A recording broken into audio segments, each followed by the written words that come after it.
તો અમદાવાદમાં નિવૃત્ત ડીવાયએસપીએ ફાયરિંગ કર્યું હતું એ કેસને લઈ સમાચાર મળી રહ્યા છે। હવે ફરિયાદી સામે આવ્યા છે। એમણે ગુજરાત ફર્સ્ટ સાથે વાતચીત કરી છે।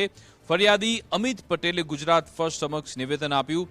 તેમણે કહ્યું કે અશોક ચૌહાણે જમીનની માલિકીના કાગળો નથી આપ્યા। ફાયરિંગની ઘટના મર્ડરના ઈરાદે જ હતી। અશોક ચૌહાણની દીકરીએ પણ હત્યાની ધમકી આપી। કોર્ટની નોટિસ મળતા આક્રોશમાં આવીને ફાયરિંગનો પ્રયાસ કર્યો। અશોક ચૌહાણને હજુ પણ પોતે ડીવાયએસપી હોય તેવો જ રોફ છે। બંને રાઉન્ડ ફાયરિંગ કરીને જીવ લેવાનો પ્રયાસ કર્યાનો આક્ષેપ છે।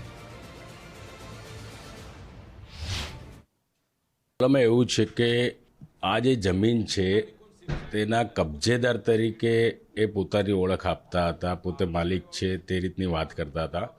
અને મારા જે ભાગીદાર છે હરેશભાઈ, હિતેશભાઈ, એમની સાથે હિતેશભાઈની સાથે એક MOU કરી અને એમણે આ જગ્યાને ડેવલપ કરવા માટેની અને ત્યાં અમારે એક વિચાર હતો કે ભાઈ ખાણીપીણી માર્કેટ બનાવીએ અને જે નહેરુનગરમાં વર્ષોથી પાથરણવાળા બેસતા હતા તો એ લોકોને ત્યાંથી ઊભા કરવામાં આવ્યા AMC દ્વારા અને સરકાર દ્વારા। તો એ લોકોને વૈકલ્પિક વ્યવસ્થા કરી અને એક અમે ત્યાં શું છે કે આખું એક માર્કેટ ઊભું કરવાના પ્લાનિંગમાં હતા।